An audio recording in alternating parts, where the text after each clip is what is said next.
What are those? We've got so much to talk about in What such a are little the? time. Ooh, don't tell me you joined like a 3-on-3 rec league. Oh, those are Oh, signed. Jalen Green, Houston Rockets, came to work for a Q&A. Normally, I Oh, don't get on the mic to ask questions, but I felt like I had to ask a question, which was? which was a lot of great players don't make it to the NBA. A lot of great players aren't in the NBA yet. Who is the best player you've played against in AAU, high school, or the G League who hasn't made it to the NBA? And then I paused, and some guy sitting is like, "Ooh, that's a good one." And he gave the same answer and said, "Oh, everyone that I played with is in the Oh NBA." man, you should have told them, "Hey, you're not being recorded. You can say whatever you want." But I did You get know, that shoe. I mean, it would be great if it was a pair, but you I just got think one shoe. people ask questions, so they gave us individual shoes. Can you go buy that exact shoe, same size? I never thought about that. But do I wear it? It's autographed. I mean, how important is Jalen Green to you? Depends on what year three, four, five, six look like, and if he wins a chip in Houston. I got an autographed baseball from a Mariners game, and Roy was chewing on it the next day. So, I mean, it was Danny Antavilla, who was a. It's all relative. But yeah, I don't wear the shoes. That's an awesome little story. It's good for up here. Yeah. Let's get into the show. My eyes are watering. It's early. I can get on East Coast Woo! time. We got college football kicking off. It's week one. Last week was week zero. So welcome to Big Ben and K Winn on nofilter.net, YouTube TV. More of an audio podcast person? Subscribe, listen, give us a 5-star rating. If you're watching this live, drop your comments below. On demand, drop your comments below. Today we got a great show. We're going to talk a little fantasy football, college football, the new 12-team playoff, Georgia versus Clemson, which I'll be at in Atlanta, and much, Ooh. much more. I'm K Winn. He's Big Ben, and he has not been banned from asking Deion Sanders questions in interviews. Oh, Paul Feinbaum, just all these stodgy old, journalists just absolutely dislike Dion with a passion. And If you're a troll, you get clicks. yeah, exactly. And Dion's more than willing to give you the clicks, right? He's more than willing. So they're just trying to pry everything they can out of him. I don't know where you go with Dion. I don't know. This season is a tell-all for that team and Dion's tactics, theories. I don't know what to take from I've Colorado. talked about this with a couple friends. I feel like in this day and age with social media and NIL and attention and exposure, you got to talk, right? If you talk and you're good, you're going to get the ratings, you're going to get the TV, everyone's good buzz. If you talk and you're just okay and you have people against you and for you, it's still good.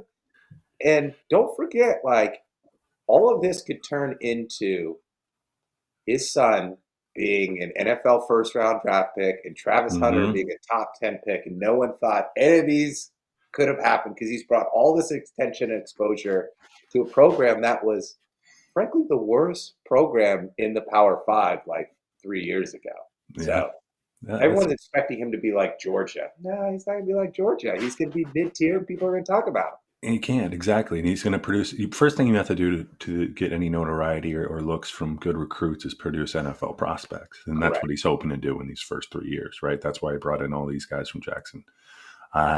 But I feel like Dion is the guy you either love or you love to hate, Oh, and yeah. there's no middle ground. No one's Like in the middle. no one's in the middle. So you're either buying blender sunglasses, and you got you're rocking out with Dion, watching his episodes on YouTube or whatever it is, or you're finding ways to just get under his skin, and that's what all these. I think the general media is trying to do, Yeah. right? They can't if you're writing for the Boulder Review or whatever it is, the newspaper. You can't write sensationalized articles. You got to write facts, but they're trying to get under his skin, and it's you can tell Dion's not with it. Well, and Dion will tell you what's on his mind. Oh Most yeah, coaches and players in my earlier Jalen Green story, like they hold it in because they don't want it out there. Dion will tell you, and so people just poke at him, and he's authentically himself. Love him or hate him, he's yep. not going to change.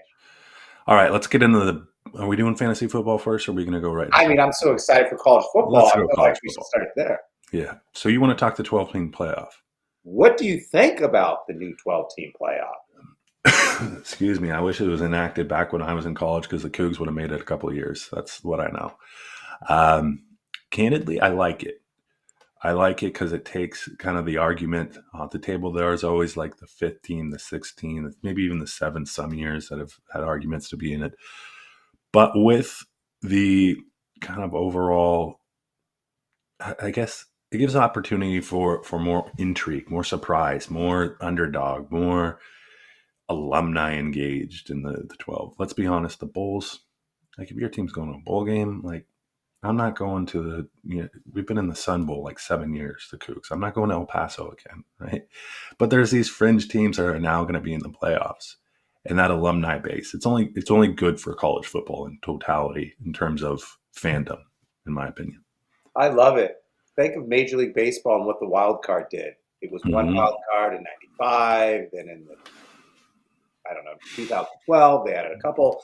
2002 they added three more, so three each league. It's more teams, it's more fun, and it's more fan bases that are in it until November. Like Yep. when it was four teams, it was really six or seven teams competing for those four spots, and it was all the Power Five at the time. And then if you were an independent, good luck.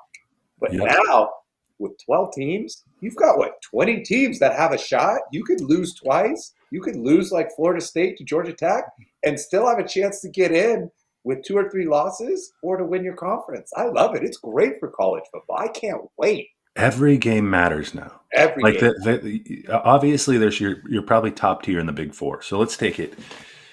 I don't know. You take the top tier, the top Well, half. let me dig right into that with my Okay, go. question. How many power conferences are there? 4.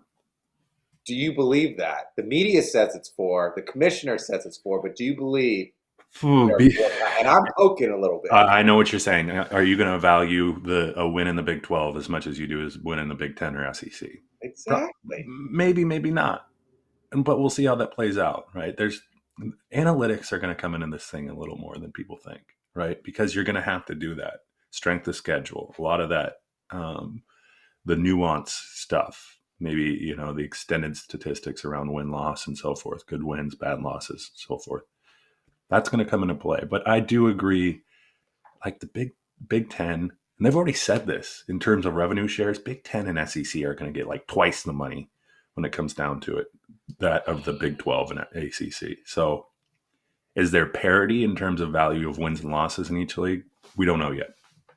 Where I'm going with that is 12-team playoff. I think 8 seeds are going to come between the SEC and Big Ten. Like I was doing the math before this show. SEC, Georgia, Texas, Bama, and then your 14. It could be Old Miss. It Yeah. could be Tennessee with my boy Nico Imaliala. It could be Missouri. Then you go to the Big Ten. It's Oregon. It's Ohio State. It's Michigan. It's probably Penn State. That's 8 teams. I'm going to keep going for you. Big 12, Iowa State, Kansas. Let's go Kansas because Shar's from Kansas. Sure. And then what do you have? ACC. We saw Florida State. Miami's got your boy Cam Ward. Clemson. Give me Miami. So that's 2 seeds left. You got Notre Dame. They're in. Yep. And then it's down to Liberty, Missouri, Boise State. And Yeah. there is your 2024-25 college football 12-team playoff. You don't even have to watch. I just gave it to you.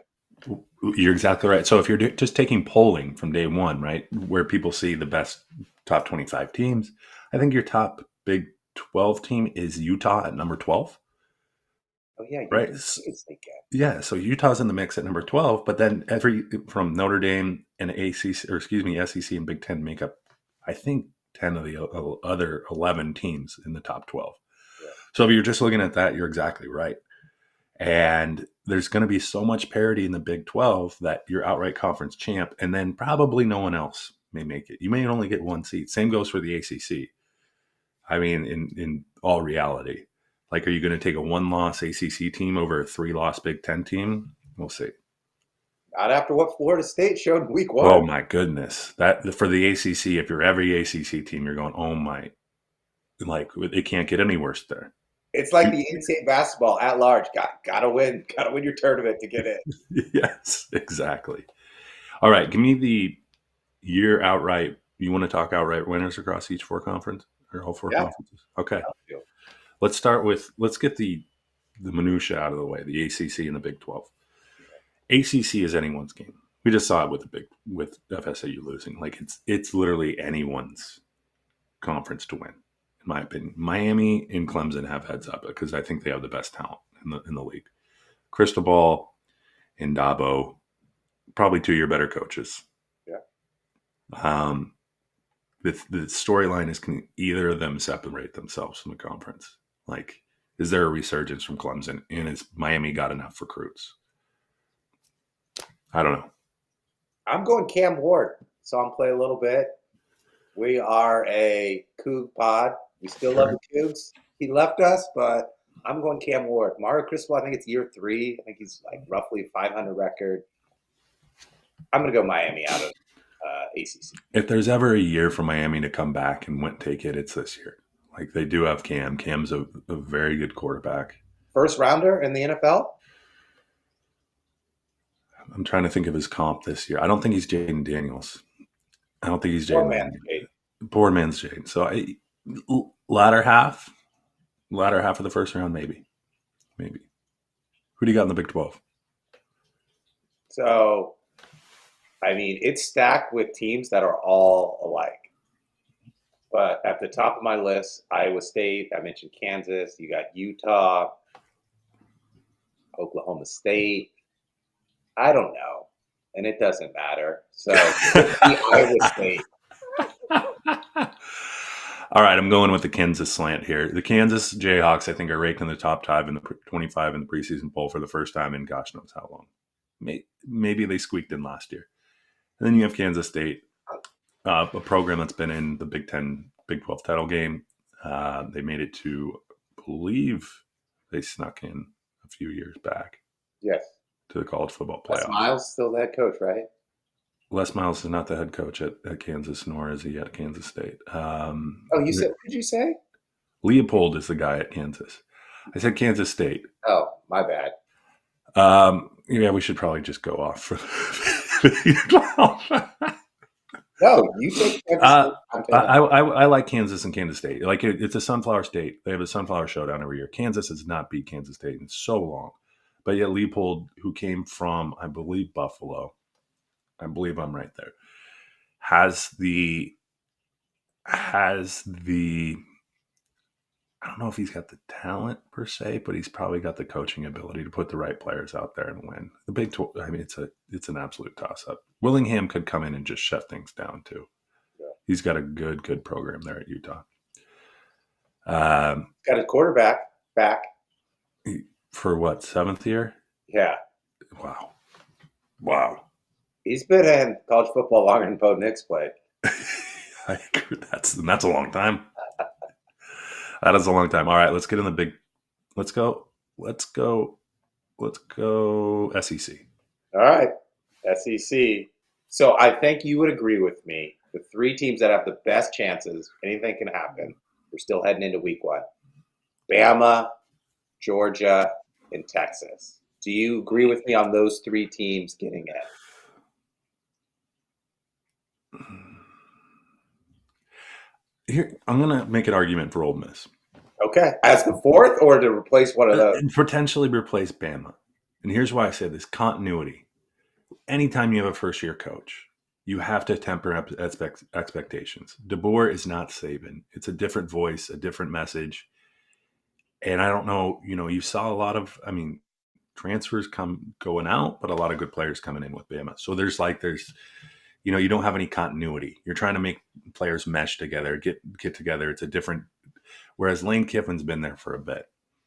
And I think Lane overall he knows talent and he can run a pretty good game plan when it comes to game day. So I think Ole Miss is probably your 3rd. I'd say 3A and 3B between Bama and Ole Miss. Okay.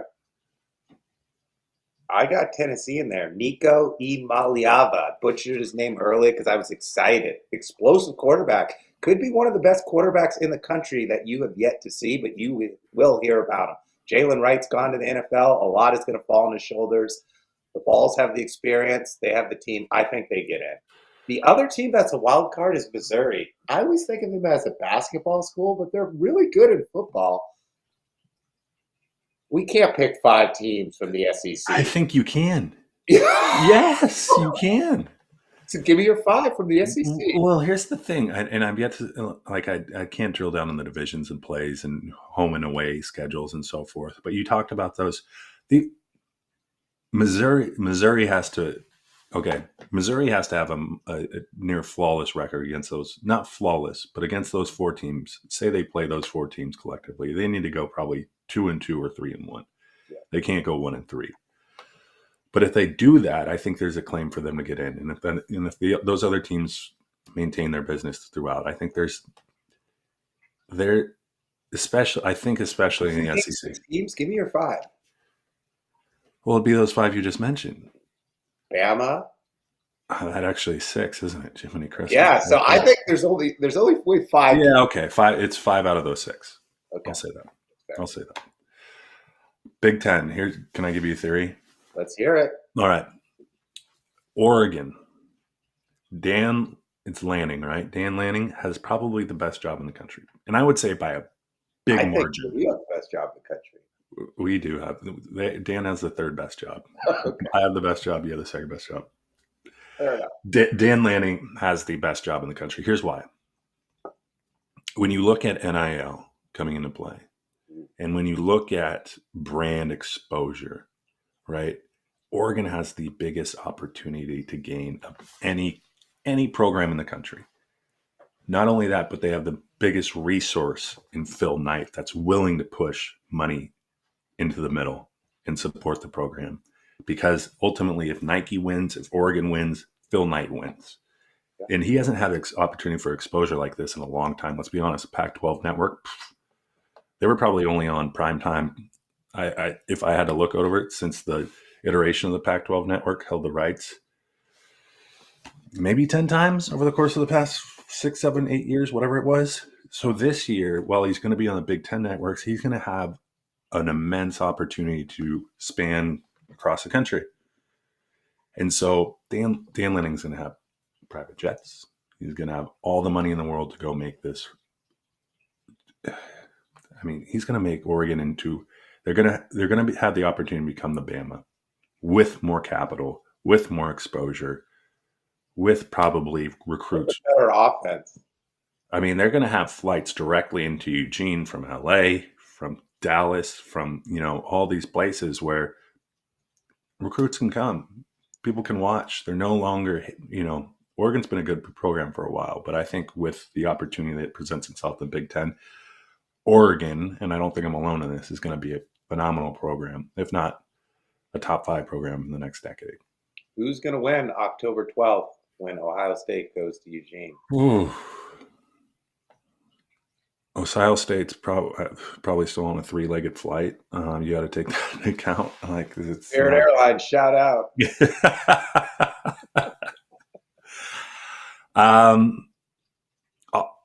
I'll take Oregon, just because I think there's more on the line for them. Like, that is the game. If they win that, game, like, they could very well run Marcus Mariota in there as a proxy and try to win the game. Like, there's a lot riding on that game. If they win that game, national exposure, there's more, I think Oregon has to win it if they want to make a splash. That's why I think 2 years ago, I think it was 2 years ago, Oregon won at Ohio State. Ohio State wants a little vengeance. I think those 2 teams play twice. I think they obviously play in the 12th, and then I think they play in the Big Ten title. So give me Oregon and Ohio State. Give me Oregon to win it. Give me Michigan. I would probably take Penn State as the 4th team. Sorry, UCLA. Sorry, USC. Sorry, UW. Yeah, no, I agree with you. I mean, there's going to be an acclimation period for every team coming from the Pac-12. So UCLA, USC, Oregon, and Washington, right? It's just a different brand of football. Probably a little bit bigger players. I mean, the Big Ten's always been, known for 3 yards in a cloud of dust. And so it's going to be a different, whereas the Pac 12 had probably 6 really good quarterbacks last year slinging it around. So it's going to be a different nature of the game. You're going to have you got to go find bigger players to up front. But I think Oregon has, of all those schools coming over, has the easiest time acclimating and becoming a very formidable opponent for every Big Ten team. But I agree with you on those teams. And our intern emailed me this morning because he likes me just a little more than he likes you. I take care of him. I give him days off. You work them. I do. He emailed me this insight. The number 5 seed is going to be a great seed for the 12-team playoffs. Now, hear me out. So the top 4 seeds are your 4 conferences: SEC, Big Ten, ACC, Big 12. And they're going to rank them, right? Yeah. More than likely, the number 4 seed is going to be the Big 12 winner. Yep. Who is going to play the 5 seed, which is probably going to be the loser of the SEC championship game? That's probably going to be your 5th ranked team, according to the poll. So if that's Oregon and Ohio State, they're going to have a cakewalk playing Kansas State after they host a game. So the 5 seed would host a home game. 5 versus 12. So 12 is going to be the worst team. It's going to be like Liberty or something.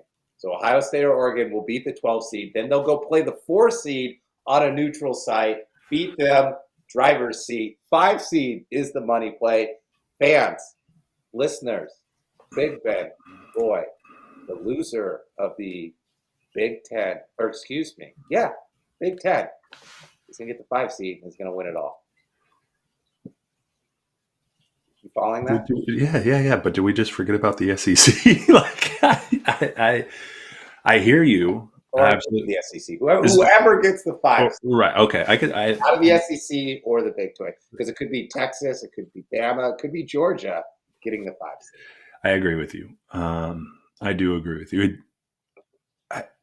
As much as like college football has kind of fallen off for me as we talk about this, I think there's a lot of intrigue. If there's standard college football playoff in 4, I would be really disinterested. But I do like the idea of 12 gives 2, maybe 1 at-large bid. Really, you talked about Notre Dame being an independent, so generally they'll probably always be slotted in there, in somewhere, right? They're not going to be in the top 4, but they know that, and maybe the 5th seed. We'll see. We also really can't play anyone, right? Because of the schedule, the Big Ten and the SEC, they have to play everyone. So Notre Dame plays USC and maybe someone in week 1 or week 2, and it's just cakewalk in between. They're going to get it every year. They're Notre Dame. They're Notre Dame. We'll still see them on NBC every Sunday. Intrigue.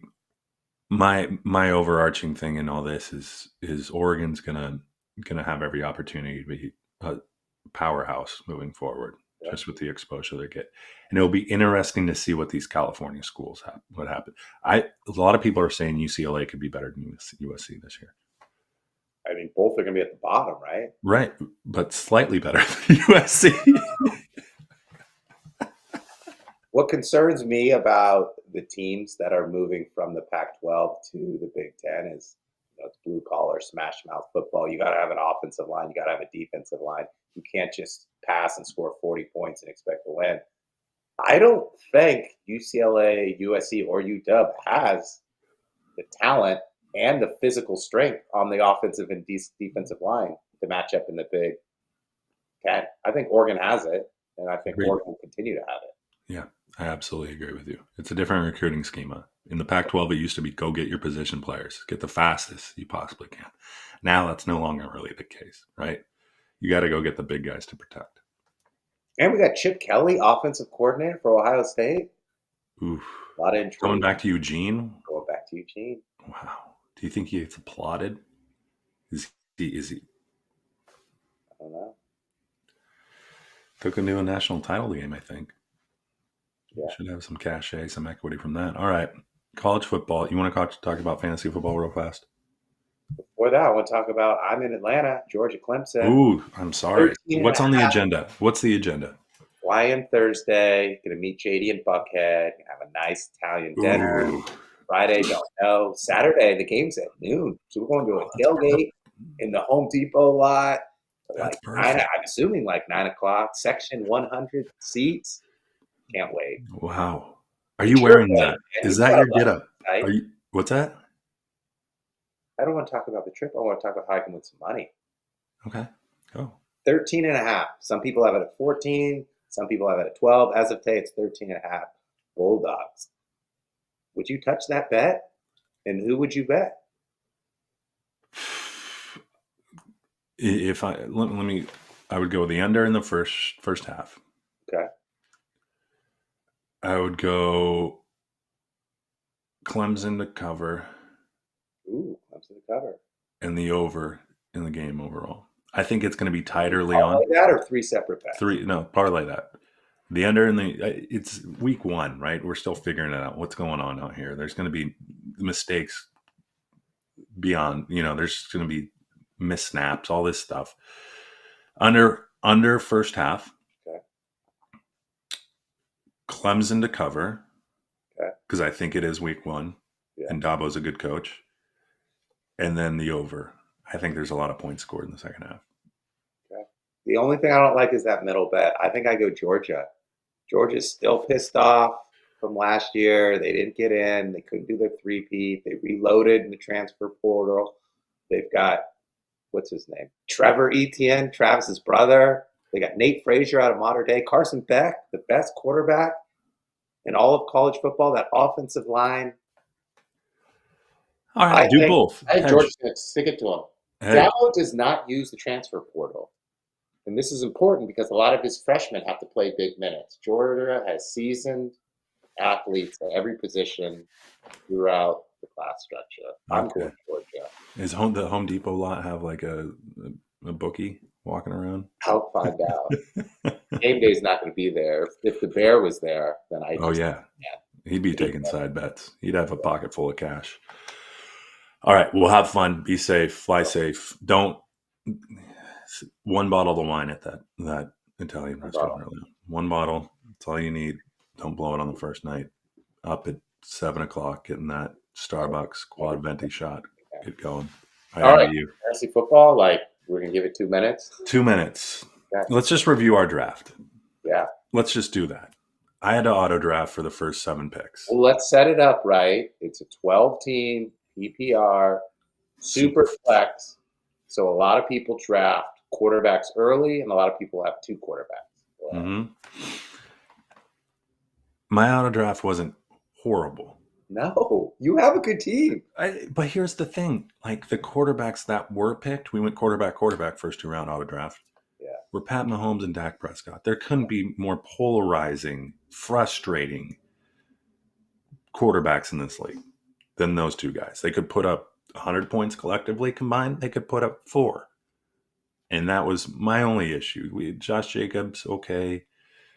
I got 4 Wookiee wide receivers on my team. Lad McConkle, Xavier Worthy. Like Did you rank your players? I Or did did not. you pick? I did not. Literally, I I'm was like, this team looks like players that been stuck like, in traffic. I was gonna. You know how you have it on your um, you have it on your navigation and it tells you when you're going to be home. I'm like, oh yeah, I got this. I got 5 minutes to spare. Boom, traffic. yeah, The expectation time went up by 20 minutes. I hate Couldn't take the phone away. Sweating. I finally get home and my first pick is Brian Thomas Jr. Another rookie wide receiver. Take me through your draft. You executed well. Who'd you hit on and who'd you miss? So I had the 8th pick. After you drafted Mahomes at 3, there was a QB run. And so I had to make the choice, do I get my QB in the first round or the second round? Because if I wait to the third, I'm not going to have a good QB. I was deciding between Justin Jefferson and Jamar Chase. I took Chase because of Burrow. I don't know what Sam Darnold's going to do. And then on the swing back, I took your boy Anthony Richardson. And so, like, I'm happy with the 1 and 2. Overall, I got Jade Daniels probably a little early. Brock Bowers probably a little early. Like, I like the ceiling of all of my players, but it comes down to points and matchups and who you're playing that week. So we'll see what happens. $1,200 to win. Yeah. No, because I think second place gets something. I think it's 900. 1,000 or 900. Not a bad takeaway. Not bad. I'm not. We'll see. I think I love you and I have similar draft strategies going into Yeah. things. And I nearly picked off, like, I'm sitting there. I'm going to take Rico Dwale. Kyle Winn just picked I him. had to get him because I had Zeke. I know, but I picked up Jaleel McLaughlin in sled, which is I would have had more equity trade chip for you. But we'll see. You never know in fantasy. The Injuries. computer for you, the only thing it did wrong is it should have got a wide receiver in the second round and then maybe Dak in the third round. So Yeah. you would have had like a Puka or a Jalen Waddle or like someone like AJ Brown. That's the only mistake that your computer made. Other than that, it was a flawless draft. Instead, it's Xavier Worthy, who's Roy weighs more than, so he just gets shoved around. We'll see. We'll see what happens. That might be a combo. Xavier Worthy and Pat Mahomes go big this year. That's the stack, KC stack. Should we get out of here? Let's get out of here. All right, Big Ben at Big Ben K Winn _ on all your social media. That is your. I mean, what else? What do we all have? We have Instagram. We have Threads. We have TikTok. We got Facebook. We got, I think, everything. The gamut. Everything. The gamut.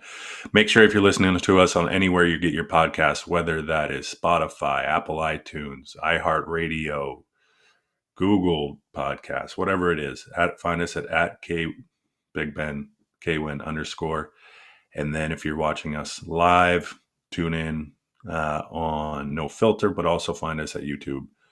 We got a streaming channel. Leave some comments, some banter. Comments below. 5-star review us. 5 stars. Take us out. What do you got? That's all I got. I'm bringing collar shirts back because No, you see the SEC's country. You have to wear a collared shirt. yeah, you gotta wear a collared shirt, right? How many buttons you doing? Let me see. How many buttons? 1, 2, 0. It's no buttons. To half one, so I have no buttons, but it's not a deep V. Right, no buttons. That's good. Well done. You're gonna blend right in. It shrunk during COVID, so it's a really like. You might need to dirty up the hat a little bit. You might need to dirty up the hat a bit, or wear it maybe in the next few days, just so it's got some wearing. Thursday night in Buckhead, it'll get plenty dirty. Are you going to the ESPN? Remember the old ESPN restaurant? ESPN zone. JD keeps saying, he's like, what do you want to do? Go to the ESPN zone and get some wings? I was like, I didn't even know that still exists. Get the ESPN zone. All right, enjoy. All right, be good. Later.